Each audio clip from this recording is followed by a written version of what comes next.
Amboli public स्कूलच्या वतीनं महाराष्ट्र, गोवा आणि बेळगाव मधील विद्यार्थ्यांसाठी निवेदन. लॉकडाऊन कालावधीत शैक्षणिक प्रवेशासाठी जीव धोक्यात घालून प्रवास करू नका. घरी राहा, सुरक्षित राहा. मुला मुलींची निवासी शाळा निसर्गरम्य हिल स्टेशन आंबोली येथे.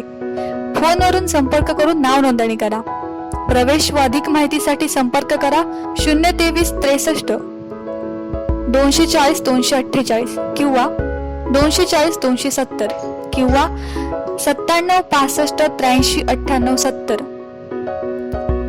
94 20 35 58 89 94 22 62 46 17 94 23 51 26 60 96 04 50 26 26. 5वी ते 10वीच्या इंग्रजी आणि सेमी इंग्रजी वर्गासाठी प्रवेश प्रक्रियेसंदर्भात फोनवरून संपर्क साधा. आंबोली पब्लिक स्कूल दर्जेदार शिक्षण आणि गुणवंत मुलं तयार करणं हाच आमचा संकल्प. राज्यात उद्या म्हणजे 20 एप्रिल पासून आपण कोरोना प्रादुर्भाव नसलेल्या क्षेत्रात काही प्रमाणात व्यवहार सुरू करत आहोत. मात्र जिल्ह्यांच्या सीमा बंदच राहतील. नागरिकांनी अतिशय आवश्यक कारण असेल तरच घराबाहेर पडावं. बाहेर पडताना नेहमी मास्क घालावा आणि ताप सर्दीसारखी लक्षणं दिसली तर लगेचच फीवर क्लिनिक मध्ये दाखवावं, असं आज मुख्यमंत्री उद्धव ठाकरे यांनी सांगितले. पाहूयात काय म्हणालेत मुख्यमंत्री उद्धव ठाकरे. माझ्या महाराष्ट्रातील बांधवांनो, भगिनी आणि मातांनो, नमस्कार. जय महाराष्ट्र.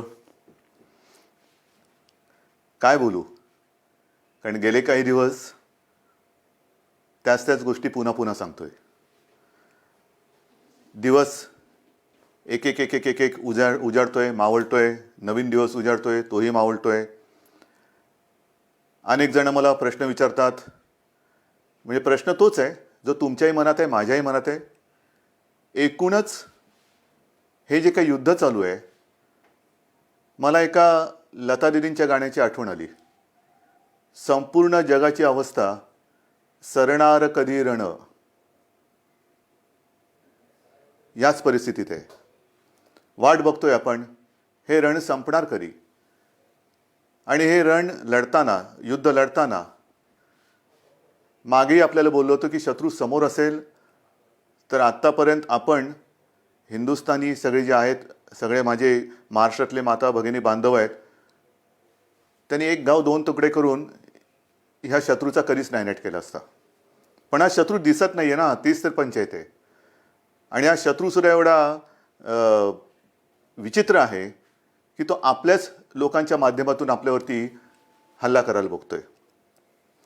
पण तरी देखील आपण सर्वांनी जो एक अभूतपूर्व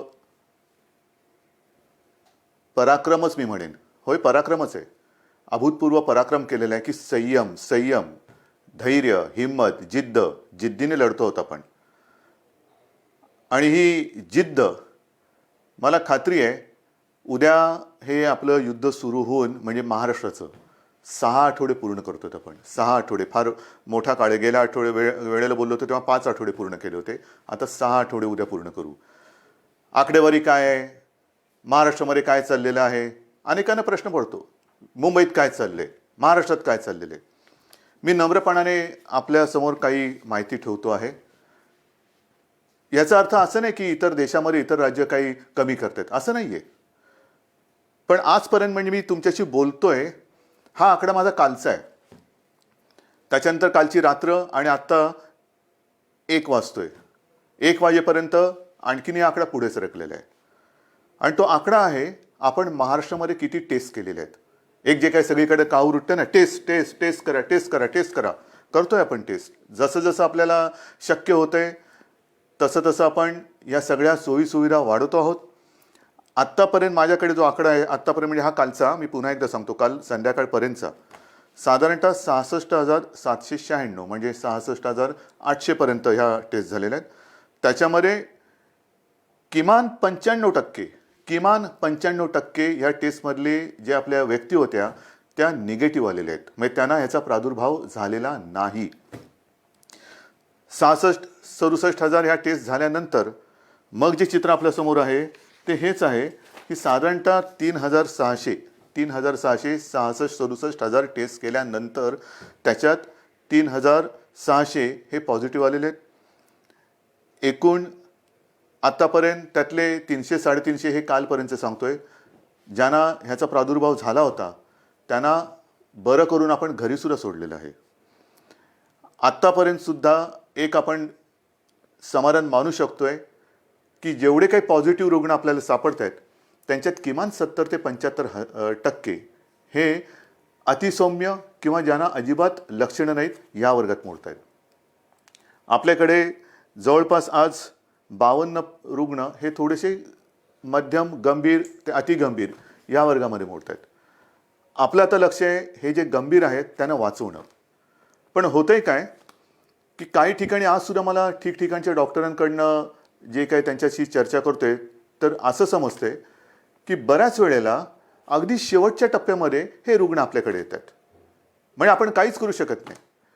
काही केसेसमध्ये तर असे आढळून आलेलं आहे की तो रुग्ण आल्यानंतर त्याचा रिपोर्ट टेस्टला दिल्यानंतर तो जो काय काळ लागतो, टेस्टसाठी जो काय काळ लागतो, रिपोर्ट येण्यासाठी तो लागतोच आहे. तो काय अजून कोणी कमी नाही करू शकलेला. तो रिपोर्ट प्राथमिकता देऊन आपण करून घेतो की हा गंभीर आहे, ह्याचा रिपोर्ट आम्हाला आधी द्या. एक काही अपवादात्मक परिस्थितीत असे झालेलं आहे की ते रिपोर्ट येण्याच्या आतच त्यांचं दुर्दैवाने निधन झालेलं आहे. आणि म्हणून मला नेहमी हेच तुम्हाला सांगतो आहे आणि सांगायचं आहे की कोणतेही लक्षण, सर्दी, खोकला, ताप हे लपवू नका. घरच्या घरी उपचार करू नका. आपण याची विभागणी केलेली आहे, ज्याला आपण फिवर क्लिनिक म्हणतो. सर्दी, खोकला, ताप यांच्यासाठी दवाखाने पण सुरू केलेले आहेत. ज्यांना ही लक्षणं आढळतील, ही अशी काही ज्याला म्हणतो ना की नुसतं संसर्ग म्हणजे हात लावला तरी झाला असं नाही आहे. जर मास्क लावला, थोडं अंतर ठेवलं तर हे प्रादुर्भाव याचा टाळता येतो. पण आपल्यापासून आपल्याला हे लक्षणं दिसत असतील तर लोक वालीत टाकतील का? अशा संस्कृतीचा महाराष्ट्र नाही आहे. एकमेकाला मदत करणारी आपली संस्कृती आहे. आणि म्हणून मी पुन्हा आपल्याला विनंती करतोय की जर का कोणाला अशी लक्षणं आढळली, स्वतःमध्ये अशी लक्षणं वाटली तर न घाबरता, न पळता, घरच्या घरी न राहता तुम्ही ह्या दवाखान्यात या. जेवढं लवकर आपण याल तेवढं लवकर आपल्यावरती इलाज होईल. आणि मी गेल्या वेळेला सांगितलं होतं की करोना झाला म्हणजे संपलं, असं नाही.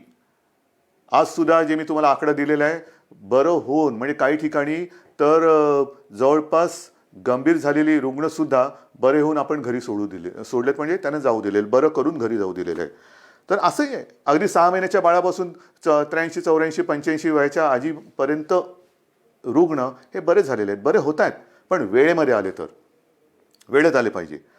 एक गोष्ट मला आणखीन सांगावीशी वाटते की काल मी संध्याकाळी मुंबईतील जे आपले खाजगी दवाखाने आहेत, हॉस्पिटल्स आहेत, किंबहुना स्वतः काही प्रॅक्टिस करणारे डॉक्टर्स आहेत, यांच्यापैकी काही डॉक्टरांशी बोललो. आणि मला समाधान आहेत, हे सुद्धा कुठेही लढायला कमी नाही आहेत. त्यांच्याशी मी स्वतः बोललो, आपले टास्क फोर्सचे डॉक्टर बोलले, महापालिका आयुक्त बोलले. या सर्वांनी एक आपल्याला आश्वासन दिलेलं आहे, विश्वास दिलेला आहे की आज उद्यापासून ह्यांच्या सगळ्या ज्या काही प्रॅक्टिस आहेत, विशेषतः नॉन कोविड पेशंटसाठी, नॉन कोविड म्हणजे ज्यांना कोविड नाही आहे, कोरोना झालेला नाही आहे, असे सुद्धा अनेक रुग्ण त्यांच्या जुन्या तक्रारी आहेत.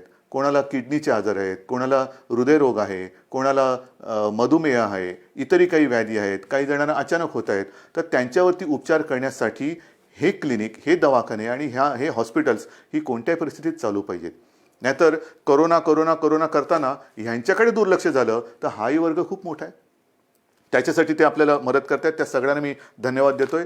आणि मी संपूर्ण महाराष्ट्रातील डॉक्टर्सना आवाहन करतोय, विनंती करतो आहे की मुंबईतले डॉक्टर्स तयार झालेले आहेत, महाराष्ट्रामध्ये सुद्धा तयार होत आहेत. पण आता घाबरू नका. तुम्हाला जे काही हवं आहे, जे काय सरकार म्हणून करता येणं शक्य आहे ते सर्व सरकार म्हणून आम्ही करतो आहोत. काही काळजी करू नका. तुम्हाला अगदी PPE किट पाहिजे असतील, जिथे शक्य आहे, कारण आजही या सगळ्या उपकरणांचा थोडा नाही म्हटलं तरी तुटवडा आहेच. मी उगाच काहीतरी खोटं सांगणार नाही आहे, पण तुटवडा थोडासा आहे. पुरवठा होतो आहे, केंद्राकडनं होतोय.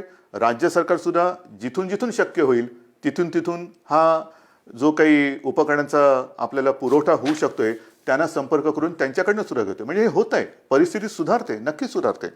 धान्याच्या बाबतीत सुद्धा जवळपास 80-90% लोकांपर्यंत राशन आपण पोचवलेलं आहे. भगवं रेशन कार्डच्या बाबतीमध्ये राज्याने जो एक मोठा निर्णय घेतला त्याच्याप्रमाणे वाटप आता येत्या काही दिवसात सुरू होते. आपण त्यांना कमी दराने, सवलतीच्या दराने अन्नधान्य देतो आहोत. केंद्राने सुद्धा मी मागे जे बोललो होतो किमान आधारभूत किमतीने, त्याच्या बाबतीत सुद्धा ते मदत करतायत. आपल्याला अजून काय करता येणं शक्य आहे ह्याच्याबद्दल विचार करून केंद्राशी आपली बोलणी चालू आहेत. केंद्र सुद्धा आपल्याला मदत करते. महत्त्वाचा मुद्दा काय, अनेकांना असं आजही वाटते की केंद्र सरकार मोफत धान्य वाटते, तुम्ही का नाही देत? मोफत धान्य, केंद्र मोफत धान्य देते, मग तुम्ही का नाही देत? मोफत देत आहे, पण ते आत्तापर्यंत तरी फक्त त्यांनी तांदूळ दिलेले आहे. आणि हा तांदूळ सुद्धा अन्न सुरक्षा जी काही आपली एक योजना आहे त्यातल्या लाभार्थ्यांसाठी आहे. जसजसा तांदूळ येतोय तसं तोही आपण वाटतोय. या तांदूळाबरोबर आपण डाळ आणि गव्हाची मागणी केलेली आहे. कारण नुसता तांदूळ घेतोय तो आम्ही देतोय, पण तांदूळासोबत म्हणजे भाताबरोबर गहू आणि डाळ तर पाहिजे. त्या गहू आणि डाळीची सुद्धा आपण मागणी केलेली आहे. आणि मला विश्वास आहे अजून जरी त्याच्यात काही सुधारणा झाली नसली तरी लवकरात लवकर केंद्र सरकार ही आपली मागणी मान्य करून डाळीचा आणि गव्हाचा सुद्धा पुरवठा आपल्याला करेल. तो जसा येईल तसं तो आपण वितरण करेल त्याची सुरुवात करतोय. एकूणच काय की हळूहळू आता गोष्टी या आपल्याला लक्षात आल्यानंतर त्याच्याही बाबतीत यंत्रणा ही व्यवस्थित काम करते आहे. हे सगळं करताना आता उद्या 20 तारीख आपण तर आपला लॉकडाऊन 30 तारखेपर्यंत आणि केंद्र सरकारने म्हणजे माननीय पंतप्रधानांनी तर 3 मे पर्यंत केलं. चांगली गोष्ट केली. ह्याचं कारण असं की गेल्या काही दिवसामध्ये हे जे काही आकडे आहेत हे केंद्र सरकार सुद्धा बोलते की थोडेसे त्याच्यामध्ये घट होते. महाराष्ट्रामध्ये सुद्धा आणि मुंबईमध्ये सुद्धा मी अद्याप काही बोलणार नाही आहे. गेल्या काही दिवसातले आकडे ह्याची पुन्हा मी एक तपासणी करायला सांगितले की मला खात्रीपूर्वक सांगा. आहे रोजची मला माहिती येते, पण कुठेही भ्रमात आपण राहायचं नाही आहे. कारण हा कोरोना जो आहे जगभराचा आपण अनुभव घेतला तर त्याची वाढ होते, पुन्हा थोडी खाली होते, पुन्हा वरती येतो, पुन्हा खाली जातो. हे थोडं वरखाली होतं. खाली लवकर येईल आणि वर जास्त जाणार नाही ह्याची दक्षता आपल्याला घ्यायची. कुठेही भ्रमात राहून चालणार नाही, गाफील राहून चालणार नाही. आता काय झालं, आला खाली नाही, खाली नाही, तो खाली आला आणि आपण गाफील राहिलो तर तो खाली आणि जाऊ रे. तर तसं नको आहे, मला गाफील राहायचं नाही आहे. आज मला महत्त्वाचं जे सांगायचं आहे की 20 तारखेपासून जे काही सगळं ठप्प झालेलं आहे, अर्थचक्र आपलं या कोरोनाच्या चिखलात रुतलेलं आहे. अर्थचक्र हे पुन्हा फिरवायलाच पाहिजे, नाहीतर कोरोनातून आपण बाहेर पडू आणि आर्थिक संकटात म्हणजे आगीतून फुफाट्यात. आणि त्याच्यासाठी उद्यापासून परत एकदा गणपती बाप्पा मोरया करून काही ठिकाणी आपण याला मोजक्या आणि माफक स्वरूपात परवानगी देत आहोत. त्याबद्दल सुद्धा मला थोड्याशा गोष्टी स्पष्ट करायच्या आहेत. आता एकूण राज्याचं जर का चित्र आपल्या डोळ्यासमोर आणलं तर काही जिल्हे सुदैवाने हे 0 रुग्णाचे आहेत. 0, तिकडे एक सुद्धा रुग्ण नाही आहे आणि तो होताही कामा नये. काही ठिकाणी जे थोडेसे होते त्याच्यात आता घट येत म्हणजे नवीन रुग्ण नाही आहे आणि त्याच्यात वाढ होत नाही आहे. आहेत ते सुद्धा बरे होऊन घरी चाललेले आहेत. मग आपण थोडे झोन केलेले आहेत, red zone, orange zone, green zone. Red zone साहजिकच आहे, जिकडे आज देखील रुग्णांच्या संख्येमध्ये वाढ होते ते रेड झोन आहे. ऑरेंज झोन जिकडे रुग्ण आहेत पण नवीन वाढ तशी झालेली नाही आहेत. आणि तिसरं ग्रीन झोन म्हणजे तिकडे 0 आहे.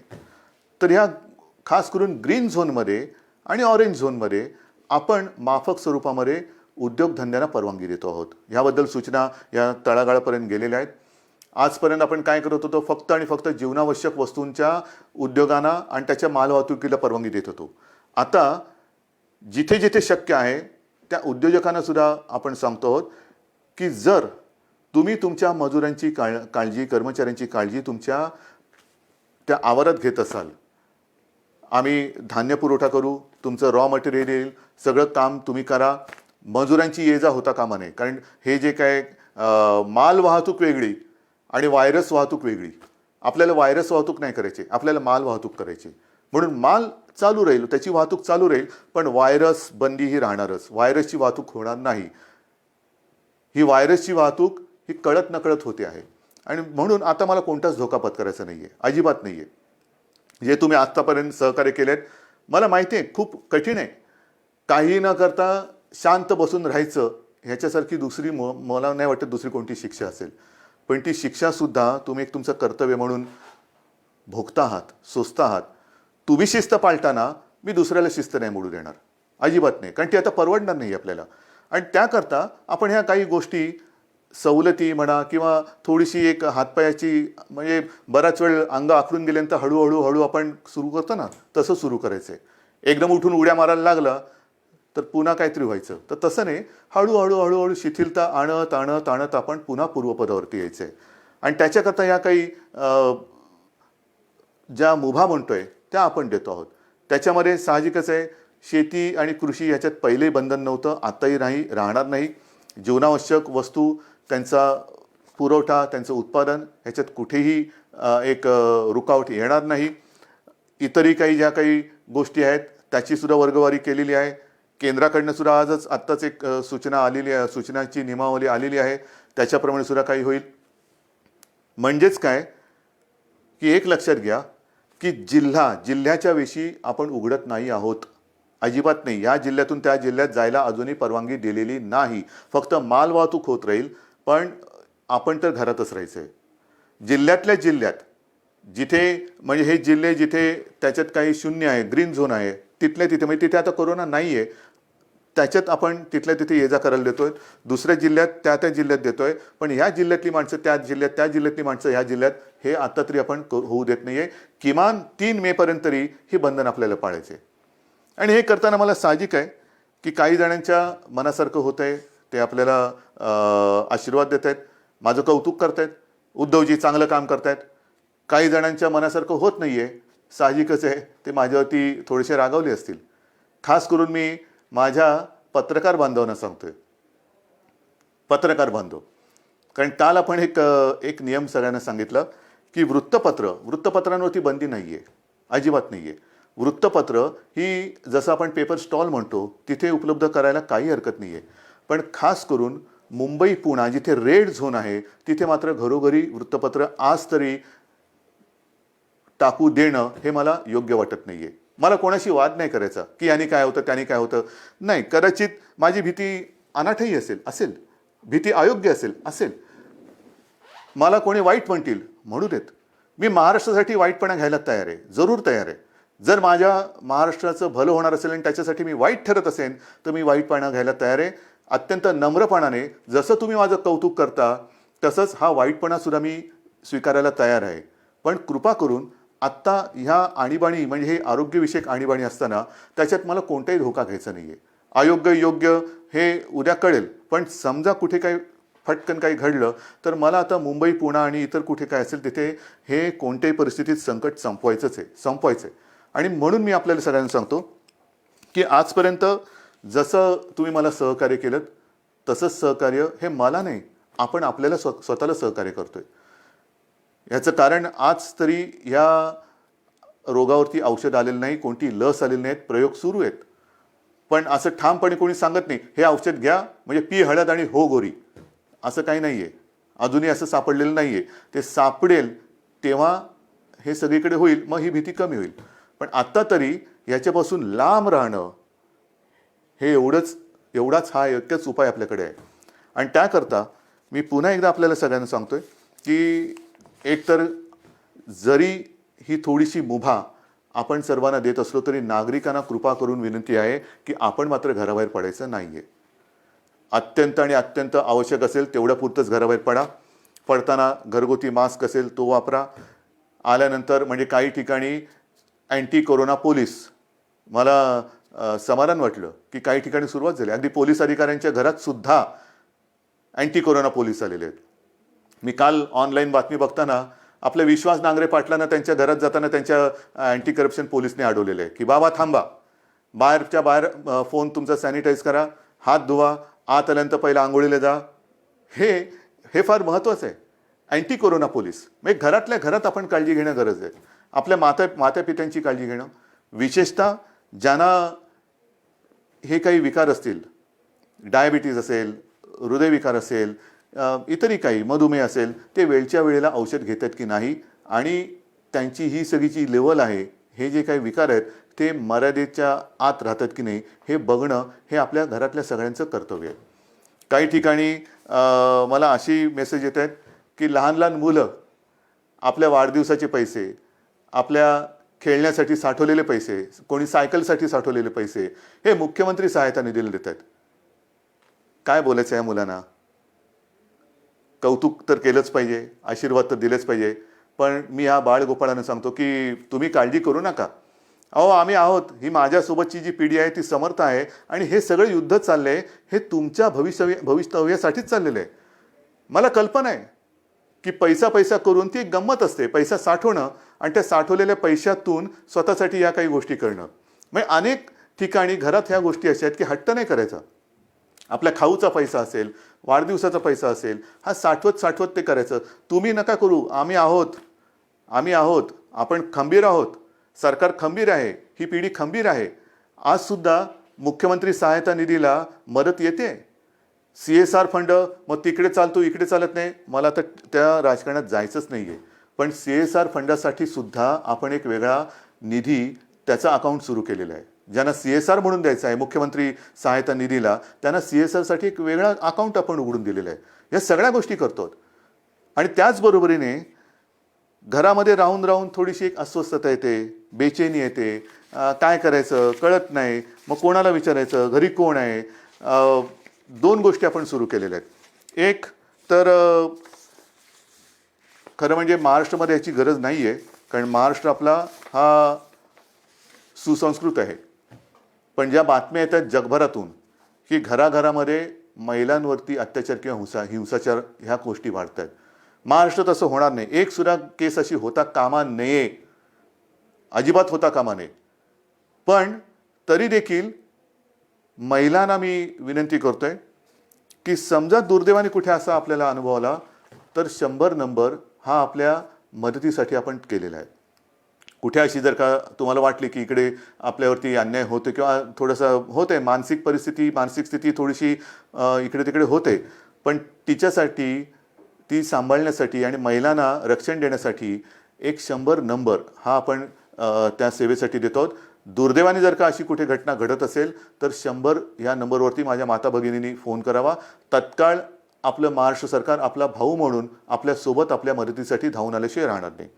आणि हे सांगत असताना मी आणखीन 2 नंबर आपल्याला सांगतोय, कारण इतके दिवस घरी राहिल्यानंतर मन अशांत होणार, मनात बेचैनी वाढणार, एकटेपण वाटणार, काय करावं कळत नाही आहे, थोडंसं वैफल्य वाटणार. मग काय करायचं? तर त्याच्यासाठी सरकारने 2 नंबर आपल्यासाठी दिलेले आहेत. घेता लिहून? कागद पेन आहे हातामध्ये? ठीक आहे, बघा पटकन.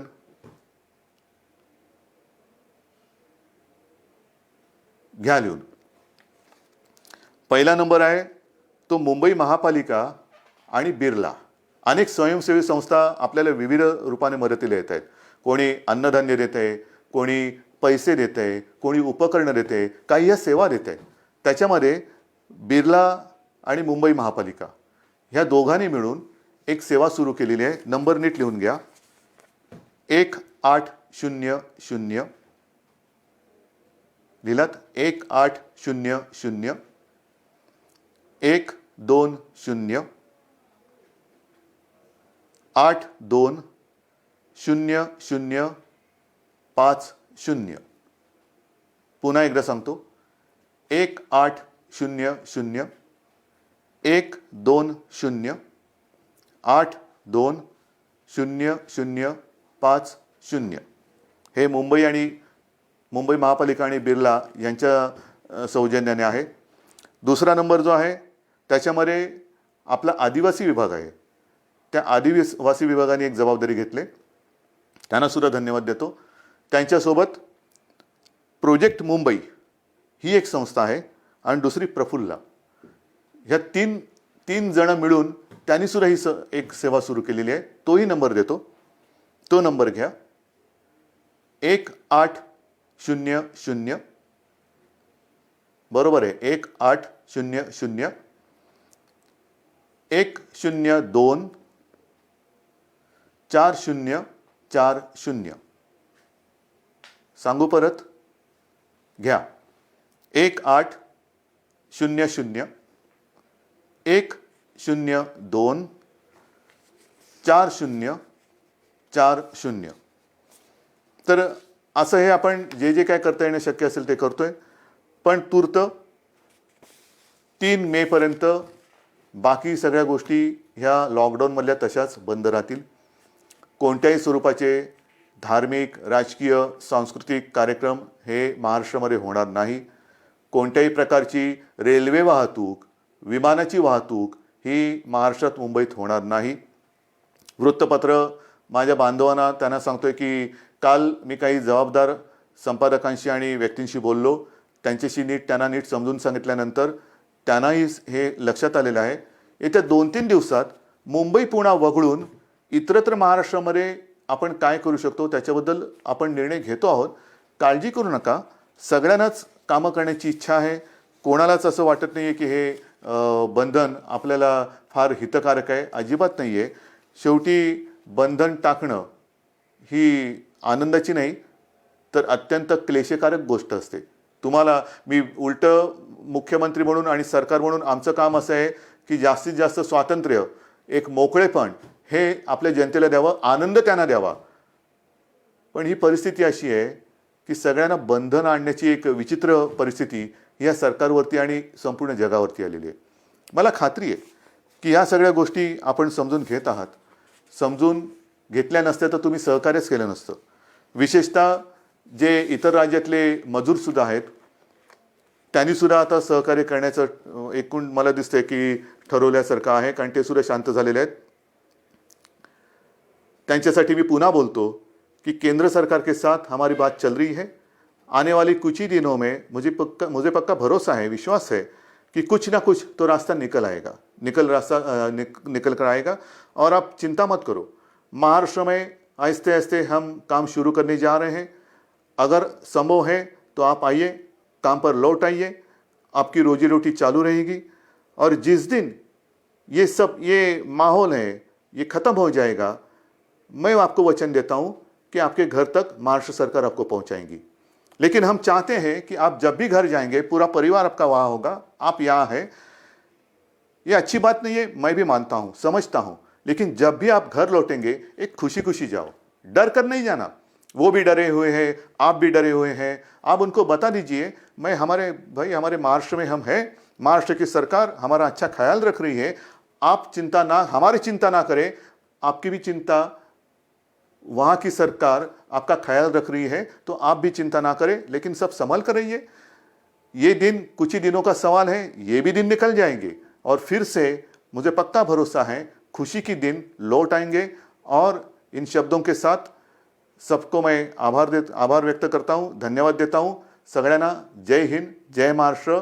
लढायचंच आणि जिंकायचंच.